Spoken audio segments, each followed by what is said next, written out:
Welcome to another live recording of the Nursing Home Podcast, the podcast that explores and shares with our listeners and viewers a very open and transparent, authentic view of what is actually going on in the nursing home world. And we're trying to explain things in simple terms that everybody can understand, try to remove some of the fluff and get down to business.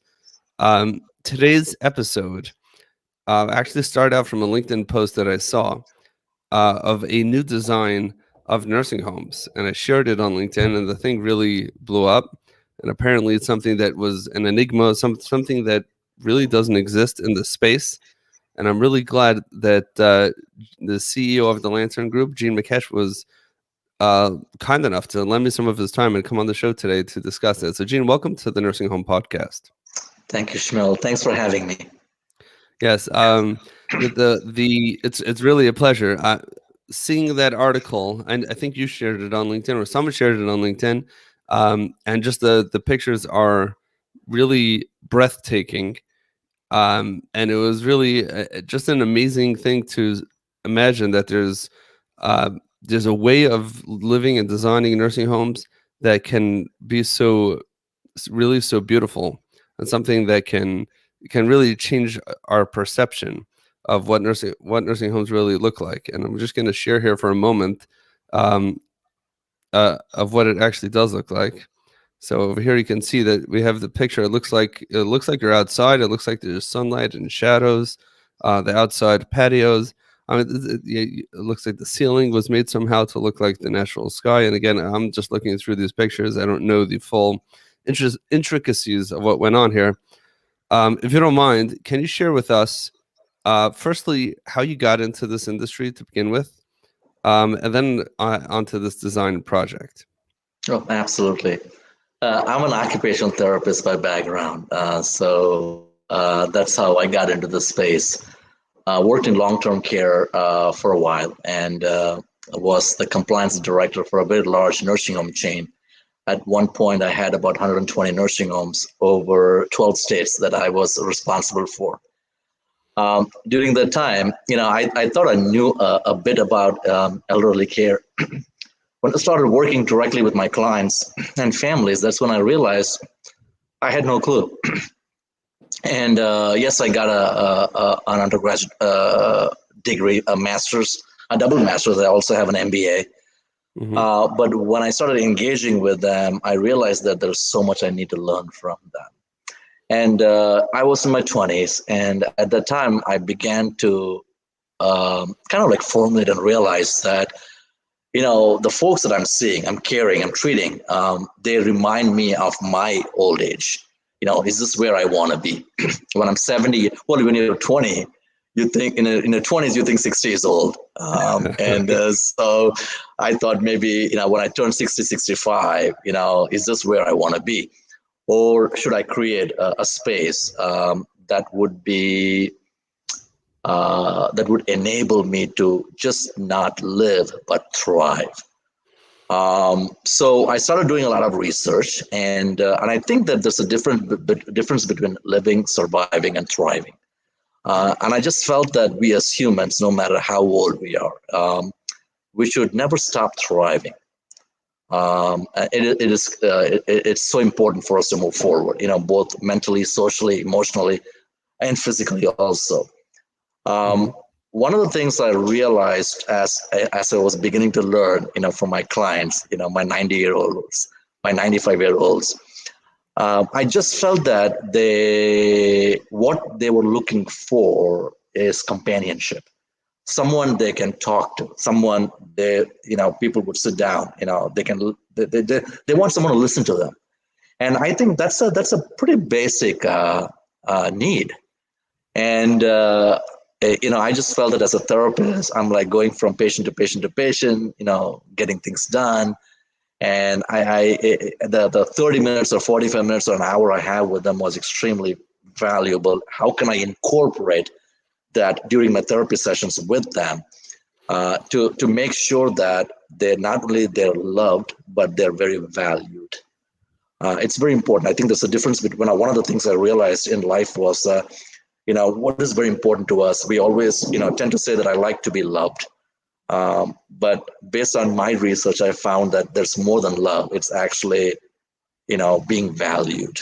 Uh, it doesn't matter how old you are. So I started looking at different environments, and even in my own life, when I go on vacation, when I go down to Florida, when I'm down by the beach or by the pool, I'm much more relaxed. And I said, wait, there has to be something that makes me feel that way. And I started really looking into the environment. There are, when you walk into a spa, you feel a lot more relaxed. You walk into a room that's filled with a lot of noise, it kind of annoys you. So the more and more I started studying and researching, I realized that we as a human, our attitude, our posture, the way we engage, the way we perceive, um, every one of it is directly influenced by our five senses. So, what we see, what we hear, what we touch, what we smell, what we taste determines our attitude towards ourselves, the way we feel about ourselves, our thought process, and also the way we would engage with people around us. So that Hmm. was pretty much one of the main factors that kind of drove me to start looking into building designs where I felt that I could create opportunities for people to relate, engage, interact with the environment, and also receive the stimulus from the environment to shape one's behavior and attitude. Okay, I mean, that's fantastic on so many different levels. And I want to hear the next step in a moment, but just to a couple of points.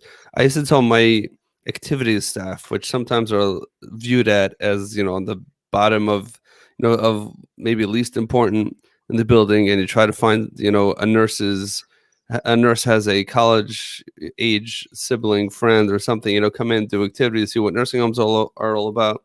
I used to tell them that they're the most important, and no offense to the therapy people, sorry, Gene. I would tell them that they're the most important people in the building, and I would explain to them that everyone else's job is to make sure that the patients or the residents live. Your job is to give them a reason to live. You're giving them life itself, which is kind of similar to what you said, is that somebody is 85 years old, 90 years old, unfortunately sometimes 45 years old, whatever age they are, and they're living in a long-term care setting, or even acute care, post-acute care setting, whatever it is, they're in the nursing home. They want to feel that there's a reason for them to exist. They want to be able, like you said, companionship is such a basic human need. That's something that is so missing. We have X number of nursing hours, X number of 8 hours, therapy hours per patient day, and all the numbers how we calculate this stuff.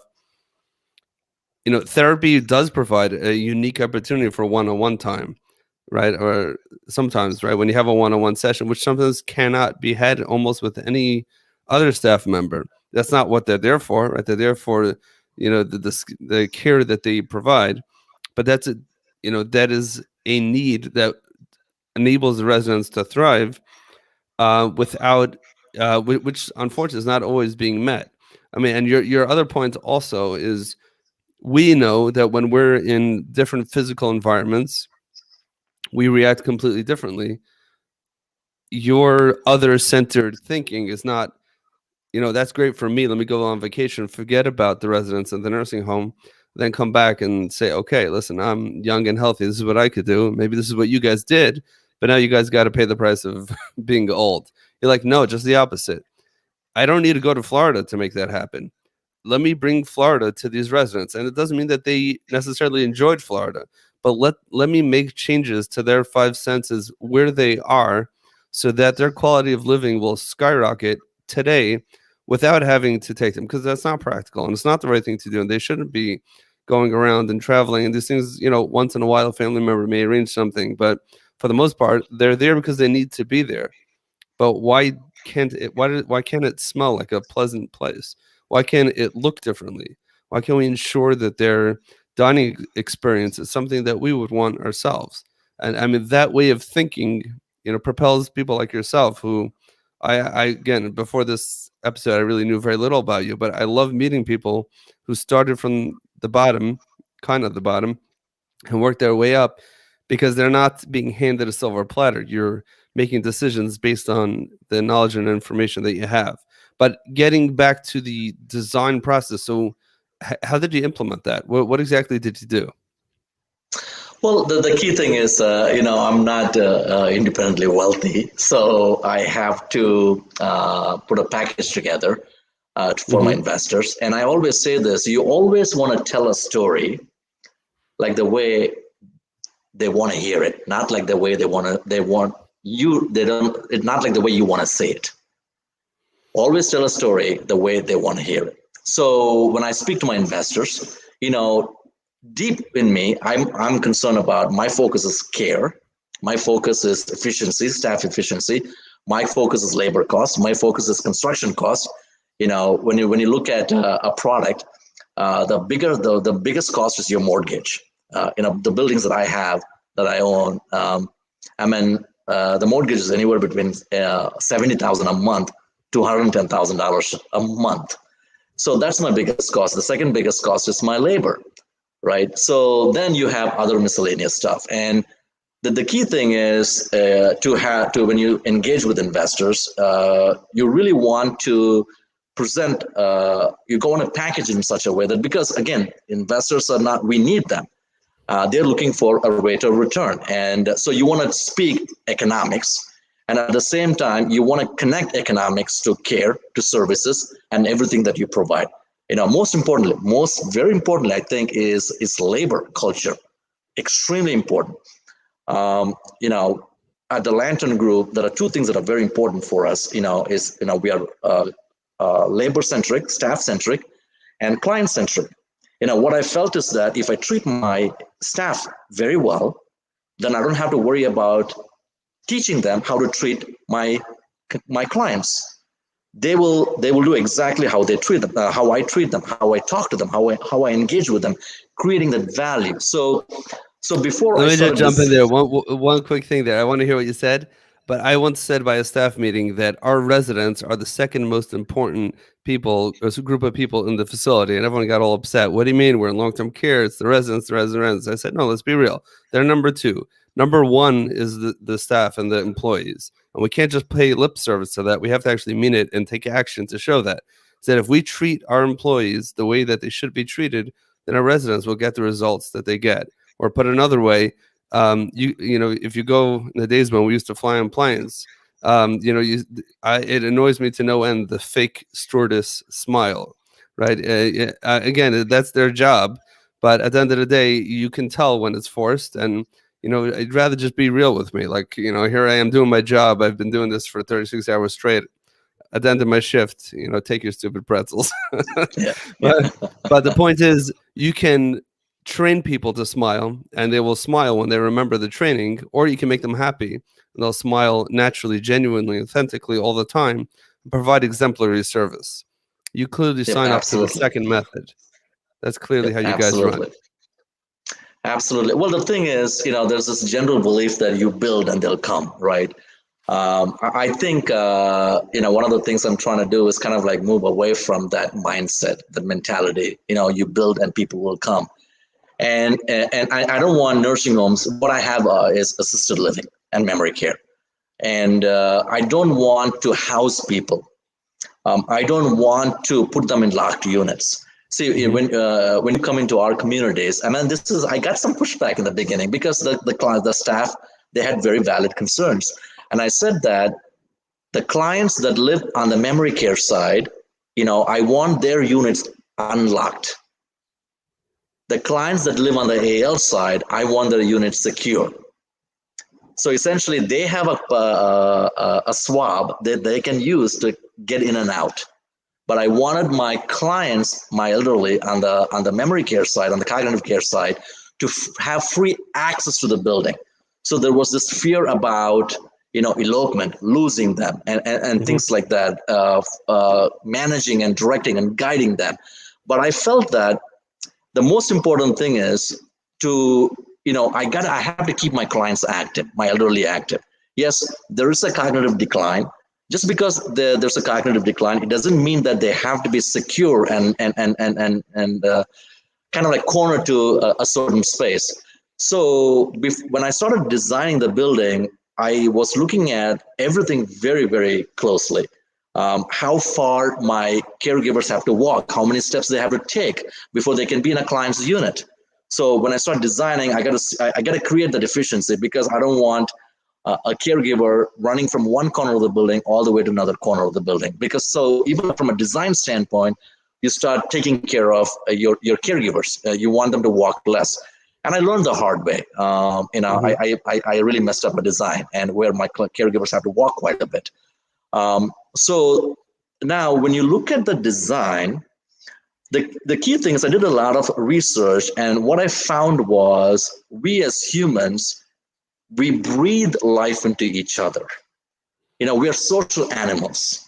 Another reason, because of the pandemic, we are seeing a decline, among our clients, and also caregiver, our staff, and also we as humans, we're going through a lot of mental, challenges, mental health issues. It's because we as humans, no matter how much we are on the device, we as humans, we like to control our movement, our thoughts, and at the same time, we breathe life into each other.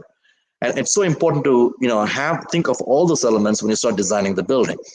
So when you walk into my building, and the space was very designed with purpose. Okay, so one of the things I realized was, as you get older, not necessarily when you have Alzheimer's disease, as you get older, Hmm. more so when you have Alzheimer's or certain forms of dementia, you'd retrogenesis, which means that you revert back to your early childhood days.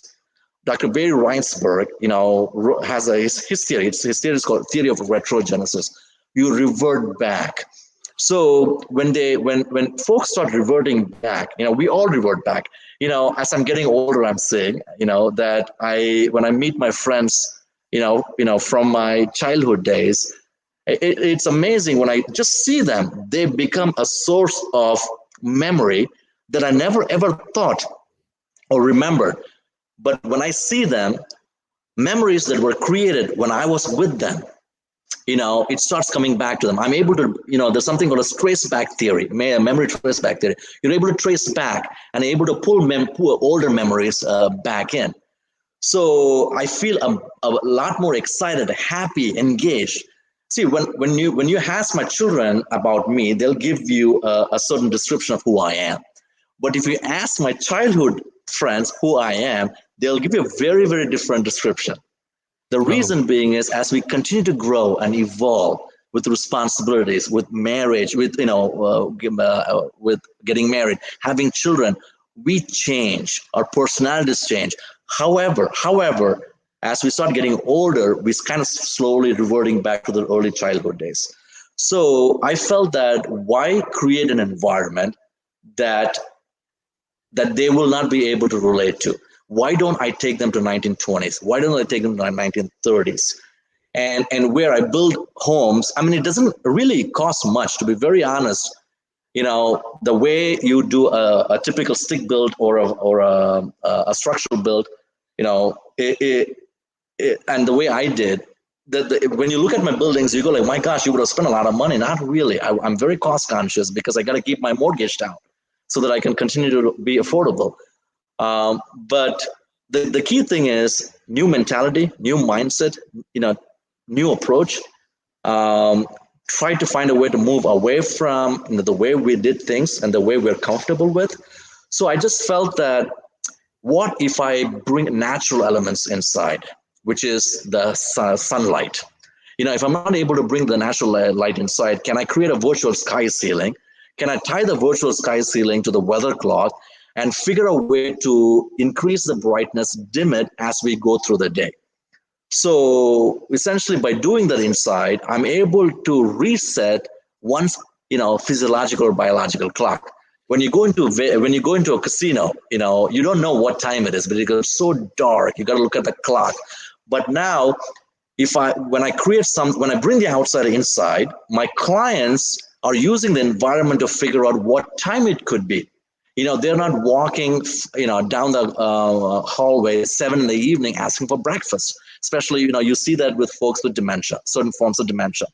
So can I use the environment to modify their behavior?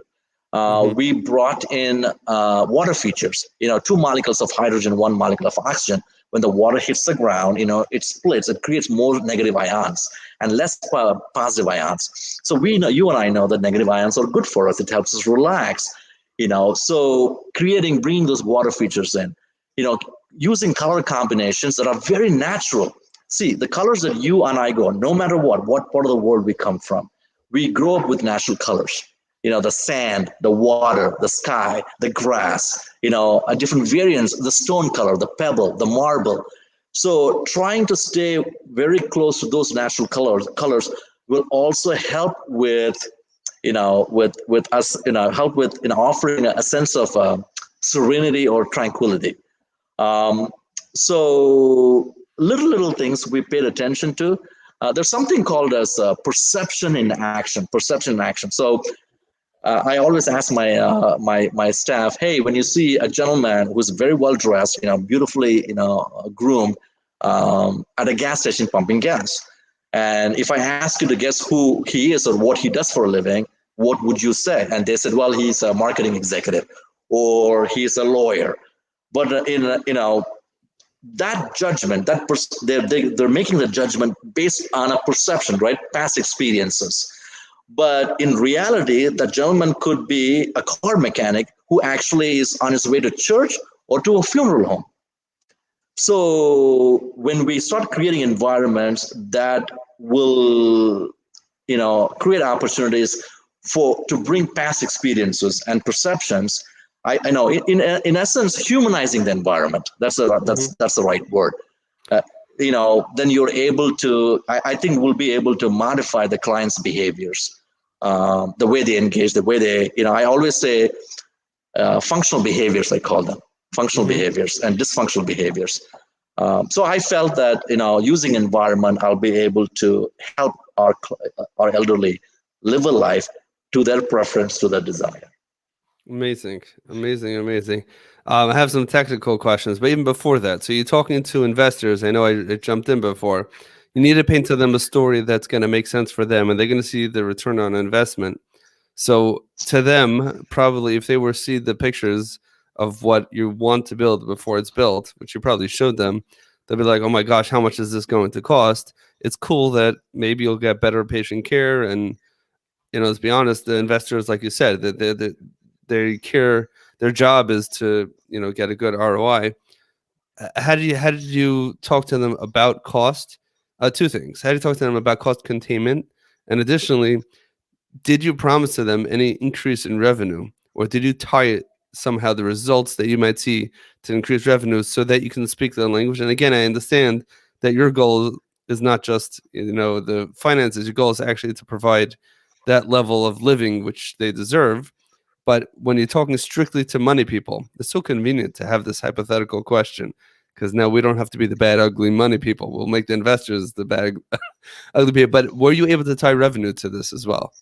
Oh, absolutely, absolutely. I think the most important thing is, we need investors, and some may see them as okay, those they're bad people. All their need is a return on their investment. But again, in today's world, uh, you need money.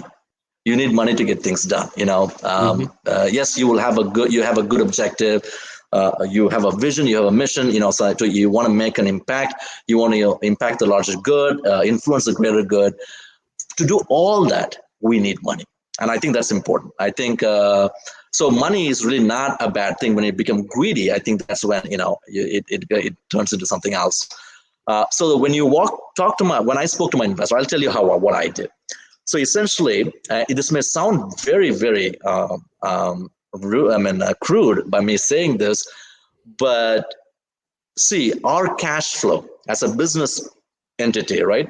What is our cash flow? Who is our cash flow? Our cash flow is our elderly clients, right?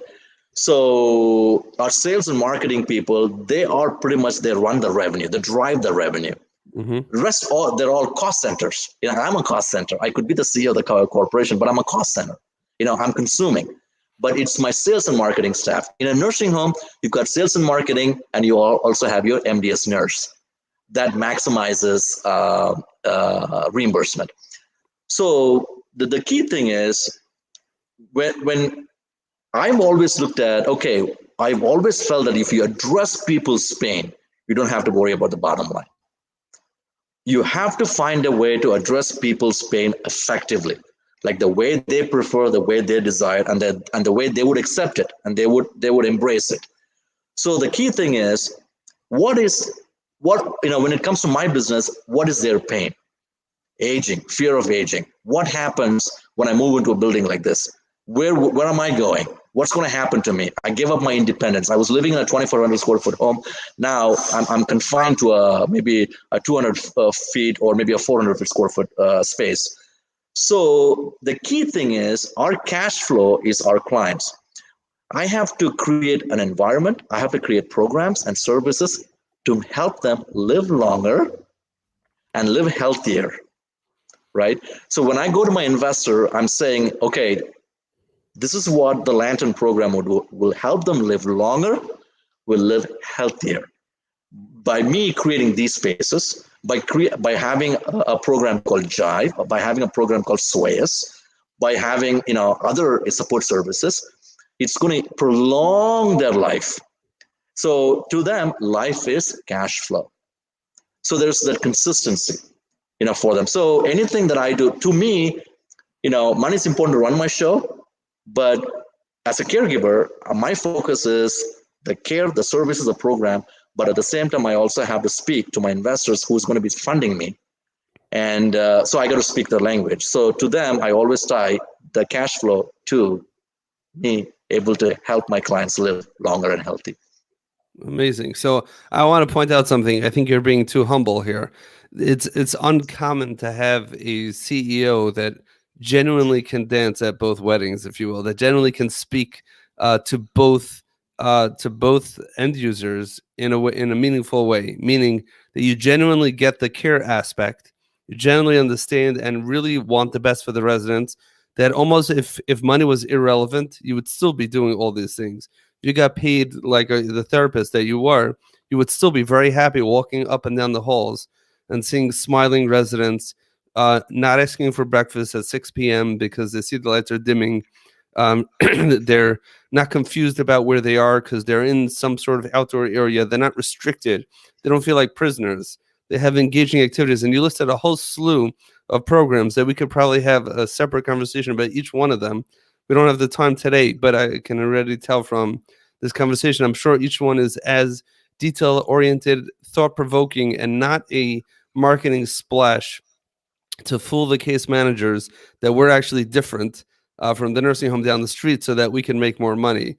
I used to be frustrated with programs, quote unquote, that were created solely for the purpose of differentiation.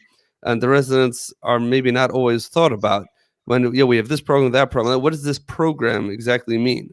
Without going down that road. But the point is that you genuinely understand the care aspect, and not just understand, you're a part of the care aspect. You're not just a cost center. And at the same time, you generally understand the finances and the business center as well. And therefore, you can have an intelligent conversation. And you're not going to tear your heart out when you say that living longer and healthier makes you more money and you save on expenses of not having residents in the facility when they're out at the hospital. And all you get is a bed hold if that much, and you may lose them completely. So having someone in that role that really understands both ends. A lot of times you'll have someone who just understands the finances. Then there's the friction between them and the people who work for them because all you care about is dirty money. But we're getting paid much less than you. We work harder than you. We actually care. So just because you want us to do this, we don't care about your new rules and your new regulations. You're going to make a beautiful facility with sunlight and all this. Yeah, that's probably because somehow you're making more money. You don't really care. And the other way around as well. Investors will tune you out because you're the clinician in scrubs who, unfortunately, they don't really care about them that much. That's not their job. Their job is to finance business tools, right, business vehicles that can that can bring in ROI for their money or other people's money if they're managing other people's money. So really getting both sides to understand this fully is critical. Even and this is I'm going to speak now as an administrator for any administrator. I used to try to do this. I don't know if I was as successful as you are, but I'll tell the staff, our goal is to make money. We want to make a lot of money. We're a for-profit facility. We want to make a lot of money. And I should say the word money a lot of times to make everyone really uncomfortable, especially if you're talking to clinicians. And they're like, oh, what do you mean money? Who cares about money? It's all about the care. I said, really? It's all about the care? So do you mind if we suspend your paycheck for the next 6 months? I need money. Oh, who cares about money? It's all about the care. Oh, well, you need the money. I need the money to pay my bills so that I can provide the care. Okay. We're in the same place. The more money we have, the more profitable we have, the better care we can provide. In order to make that money, we have to provide this good care. So it's okay, and I think it's critical and it's important for clinicians to understand that money is a real factor, and that's a challenge for anyone in any management role in healthcare, but specifically in nursing homes to do. And then the other side is when you're on the CEO level and you're taking money from investors, and you want to show them they should understand to some level that care is not zero. Care is a variable because it relates to bottom line, the ROI they'll get on their investment. But also maybe you can influence them a little bit to understand that investing in making seniors' lives better, more productive, giving them a reason to live might be better than Bitcoin, even if the even if the revenue was the same. I think it's probably a better financial investment anyway, but that's a different conversation. So I think that just the fact you can bridge that gap, just that point, um, I think it should be a fantastic example for others. If you don't mind, I see the time is, we could do this all day because this is really fascinating.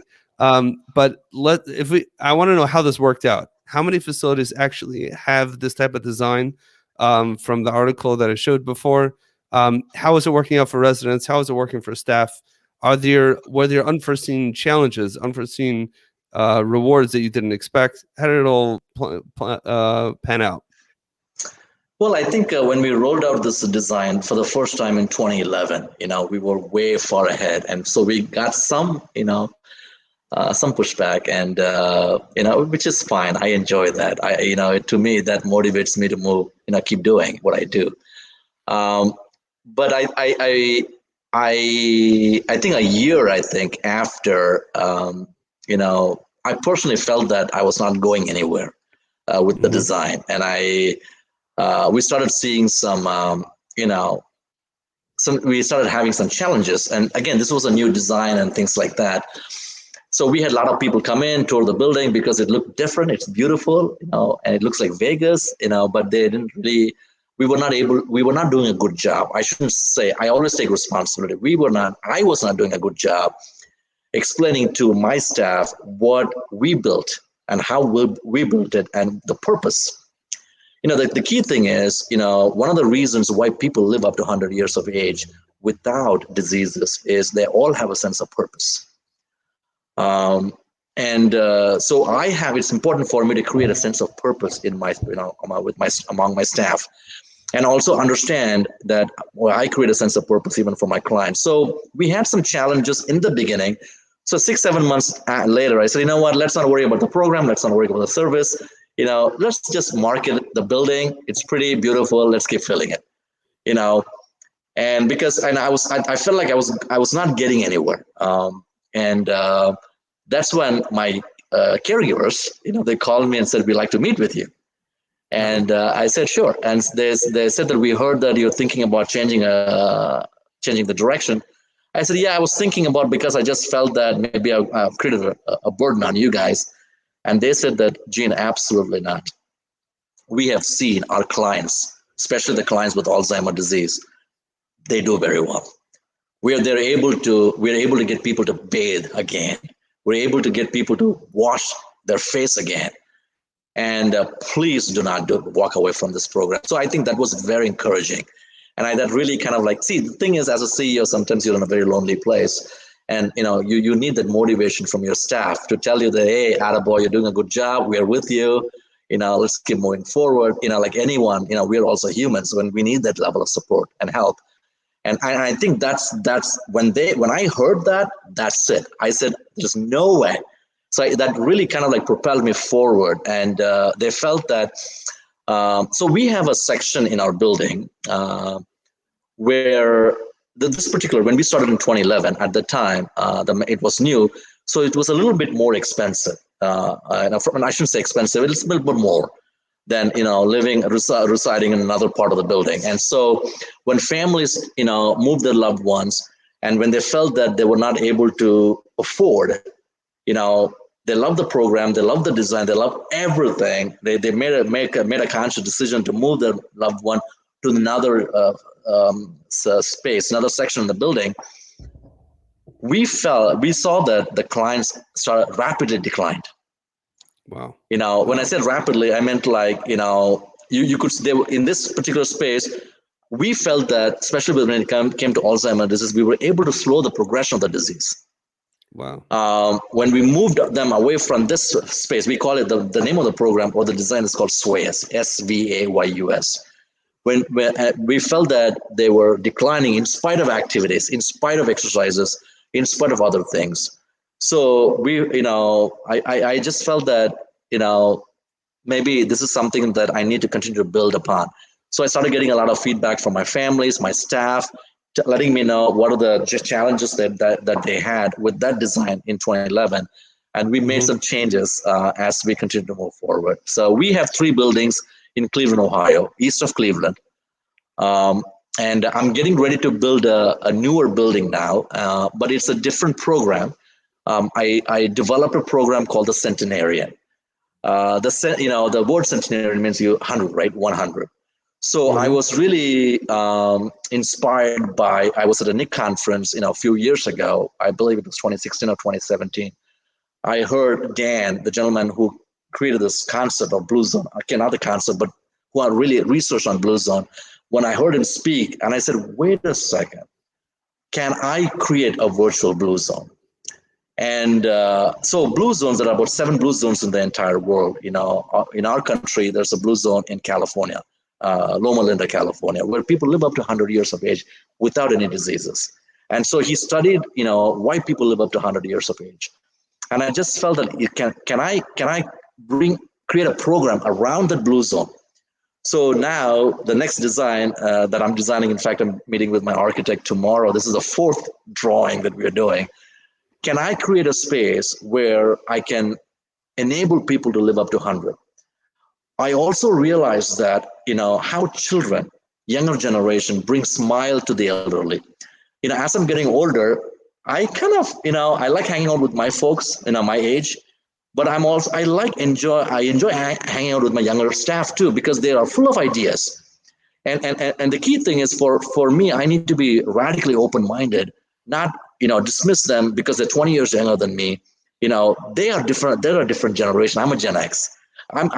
We have a Gen Z. I'm getting ideas from Gen Z, from the millennials, and trying to expand the operation to create opportunities where people can live up to 100 years of age. I said, what I think maybe we should continue to have assisted living and memory care, but we also have to create designs and opportunities where people from different walks of life, different generations, are able to come and live in a 20 acre or a 25 acre or 15 acre space, where if I can create a green zone, a smart zone, and bring in those slants that are responsible for enabling people to live up to 100, maybe one of the things I can do is prevent people from actually getting the diseases like Alzheimer's and other forms of dementia.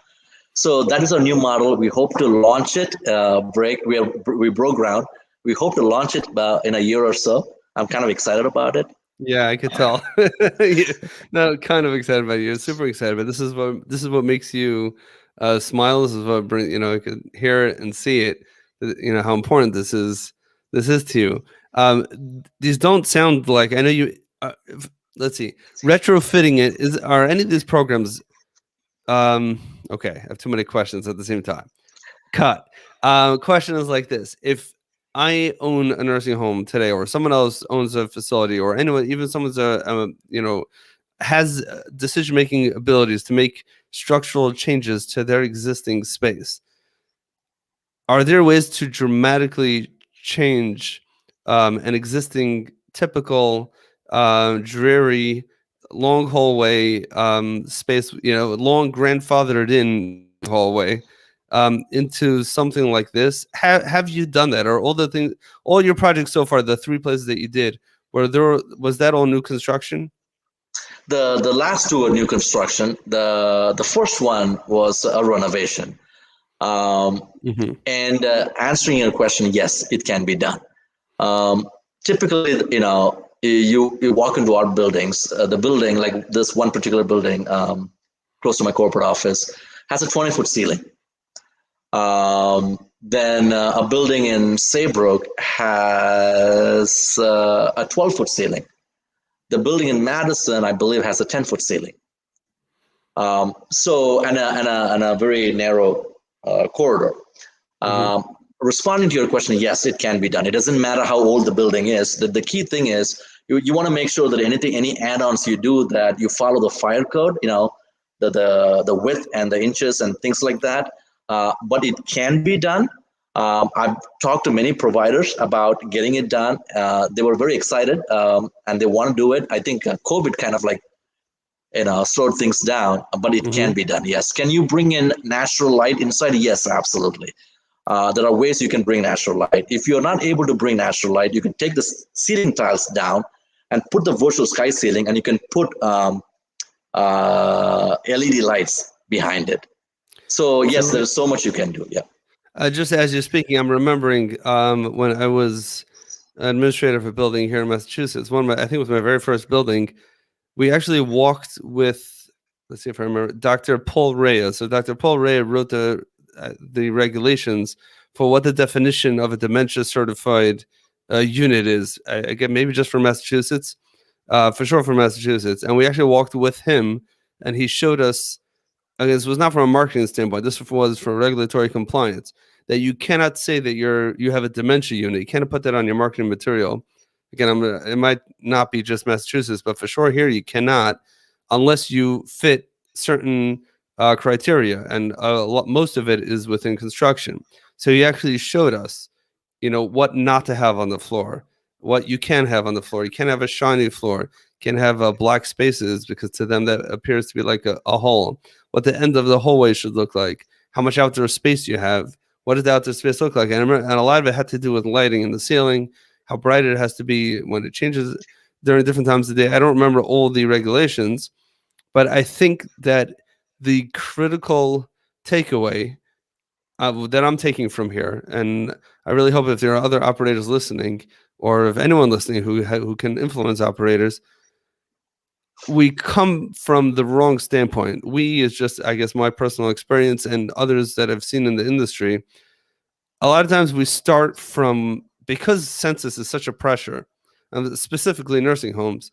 Um, because staffing is such a challenge, because survival is such a challenge, right? I think the average census is like 75% these days in nursing homes. So COVID has really taken a terrible situation, made it almost unbearable. And many nursing homes have closed. So a lot of time we start so close to the ground, right? So we want to have a dementia program. So the way we look at it is not how can we create the best possible experience for our residents, right? No one goes into this industry because they don't care about residents. They go there because they care, and that's why they choose to do this as opposed to commercial real estate or something else. So of course they care, otherwise they wouldn't do this. But at the same time, they start from, what's the cheapest way I can get a qualified. This is why I did that walkthrough, right? This is what the company was trying to do. We want a dementia program. We had a very sophisticated dementia program. We had, stage 1, stage 2, stage 3. We had different units. We had different programs for each one. We had a dementia, I forget what we called her, but someone in charge of the whole program. We had a lot of details worked out, and we had fantastic outcomes. But we said we want to be dementia certified. Maybe we even got into trouble for saying there was dementia certified. So we wanted to go through it. But then we saw the cost, and it was like, wait, how much money are we actually going to make? This is going to be significant enough, more than we thought. And, should we do it? Or really any program that we create. Okay, so here's the short of what I'm trying to say is what I'm learning from you in this conversation, from a whether you're looking at it from a care standpoint or a finance standpoint, and they must be married together in order to be successful. Um, Instead of looking at the shortest path to the greatest ROI, we need to have a pulmonary program. Okay, I want one pulmonologist to oversee 7 facilities and come in every 3 months. And now we have a pulmonary program. And now let's announce that to the world and have our marketers and salespeople doing that. Instead of looking at things that way, let's look at actually changing results. Let's look at making significant investment if necessary, not stupidly. We want to control our costs. We want to make sure that everything's done in the right way. But let's look at doing something maybe dramatically different, maybe even expensive. It doesn't have to be expensive to be successful, but let's not rule it out because of that. And like you said before, let's look at dramatically changing the bottom line outcomes. Because if you could push an easy button and push a button, and all of a sudden residents are living longer and healthier, everyone is going to be happy. The hospital is going to be happy. The regulator is going to be happy. The investor is going to be happy. And whatever your role is in all of this, you'll be happy as well because everybody wins when that happens. So instead of just taking like the short route and then cutting corners, by because here, one more point here is operators would dream to do what you're doing, but they're not doing it. Like everyone looks at it. I think that's one of the reasons why that post. I think I just wrote, like when I say the word nursing home, I think this is what my post was. When I say the word nursing home, an image you can't immediately conjure up an image in your mind. Then I think I just wrote like I bet it didn't look like this, and I put a picture of from the article, something like that, or a link to the article, and everyone's had all whatever it went crazy because that's not what people think. So I think to me that is the key takeaway. And I just saw the time, and I apologize, we're way over time here. If you have another couple of minutes, I know I wanted to. You have all these new programs that we can talk about all day, but I know you mentioned before we went live about your latest project or one of your latest projects. Can you tell us a little bit about this new resource which you've created, how that came to be, and how people can take advantage of that? Oh, thank you. Thanks for bringing that up. I always feel that I always felt that no matter what situation we are in, there's always an opportunity. And one of the things I teach my children and my staff is that when you look at a problem, see it as an opportunity. Don't look at it as a problem. If you approach it as a problem, you'll never be able to be creative, step outside of the box, and really address the problem. Because what happens is you become reactive to it because you feel like you need to take care of it. So when COVID hit us, in March, I'm trying to figure out, okay, where are we going to be at the end of the year? Okay, end of 2021, 2022. Is this going to be the new normal? Okay, from a sales and marketing standpoint, I felt like we can't go into the hospitals. We can't do any networking meetings. We cannot go into families' homes. But we always have been, one of the things I always tell my sales and marketing staff is don't sell, create a relationship, form a relationship, have them see you as a resource. And, because when you start selling things very hard, it may not work out. It may not pan out long term in a nice way. Always give them all the information that they need, what they need. Don't provide more than what they need because sometimes we just can't process all the information. Give them good information and allow them and encourage them and show them the way to make a good decision. So that's always been my sales and marketing model. And so I felt that, okay, we can't go anywhere.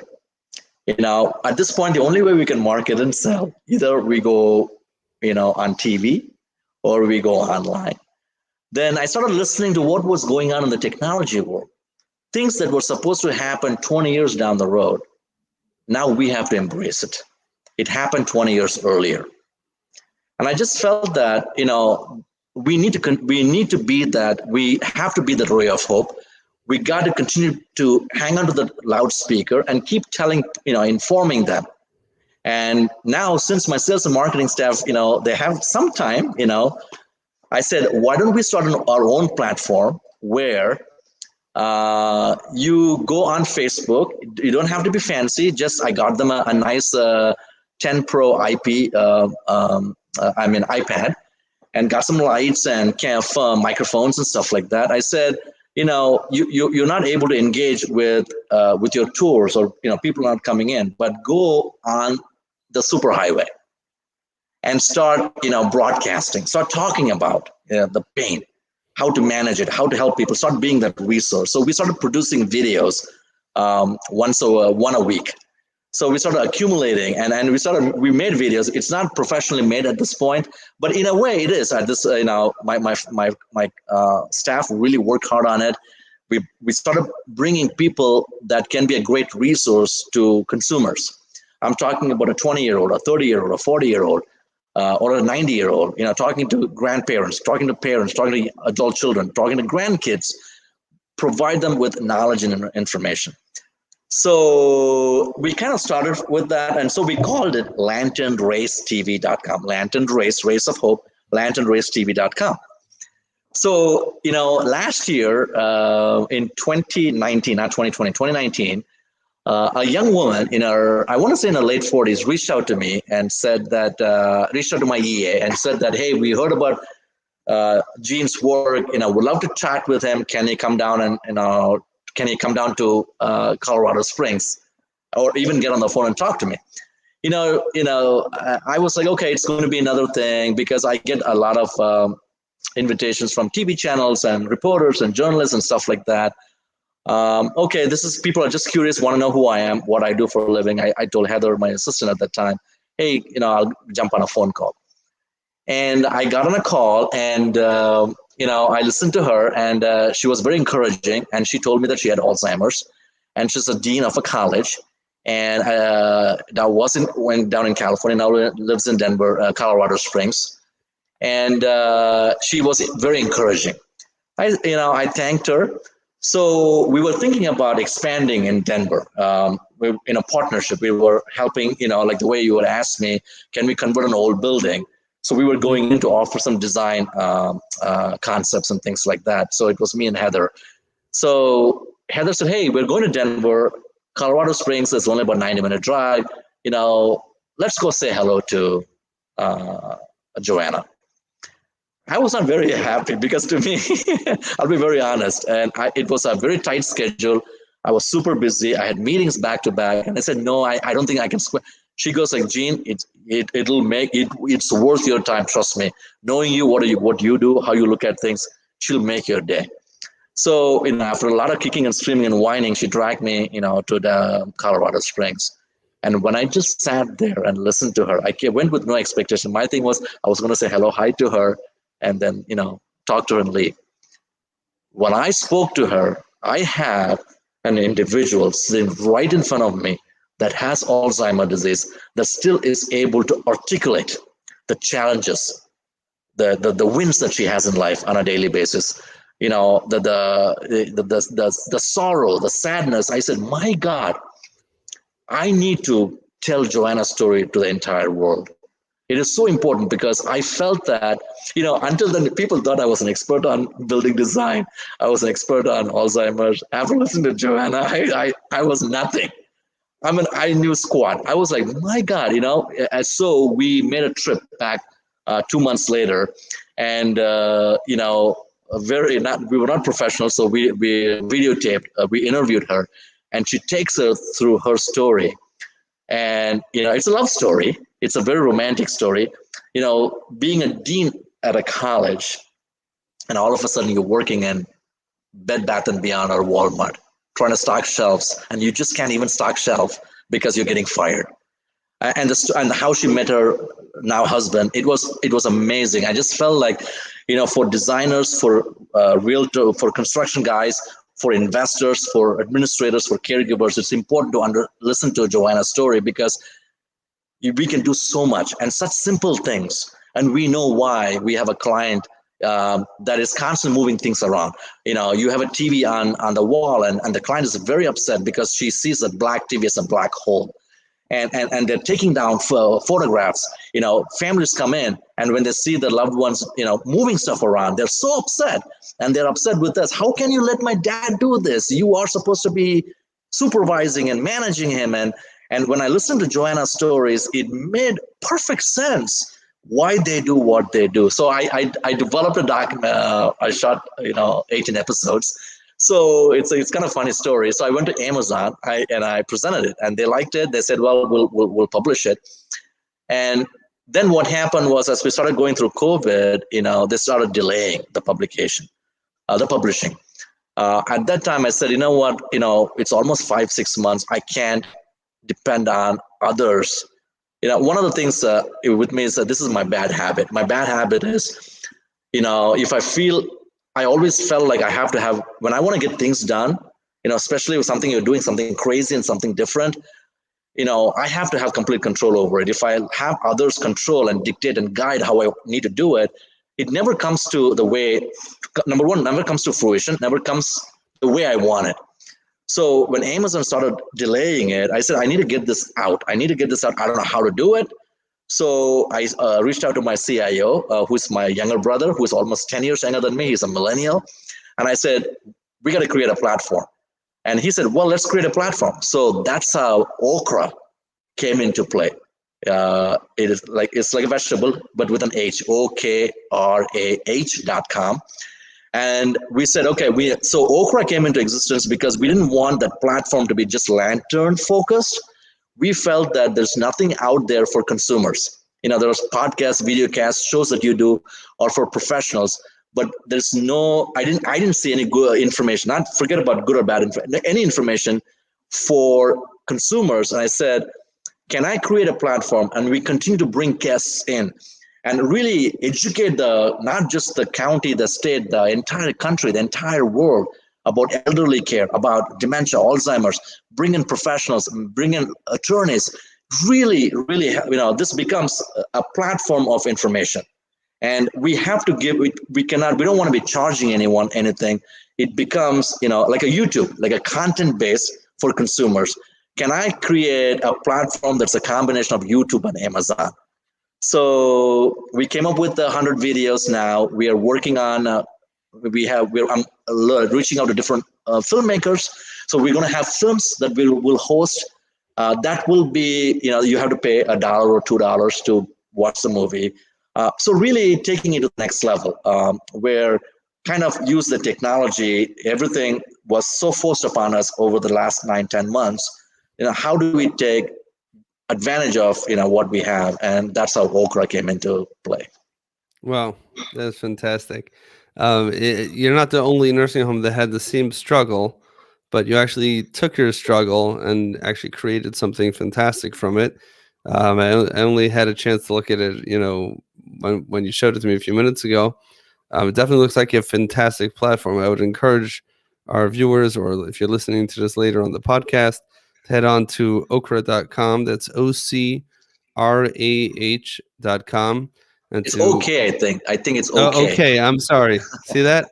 OKRAH.com. Imagine if you go to OC. No, OKRAH.com. Thank you for correcting me.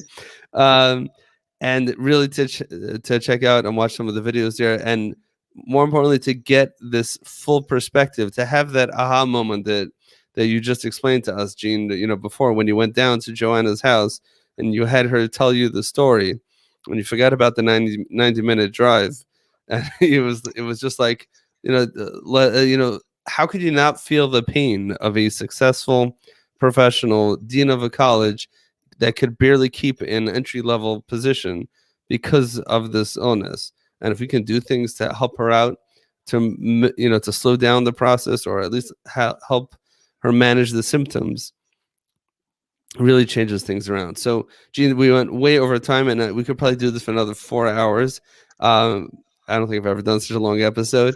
But first of all, I want to thank you for your time. I want to thank you for coming on the Nursing Home Podcast. To listen to this episode or past episodes and future episodes of the Nursing Home Podcast, you can head on over to thenursinghomepodcast.com, and this will be there shortly. Thank you, Gene. Thank you so much for coming on the show. Thank you, Shmuel.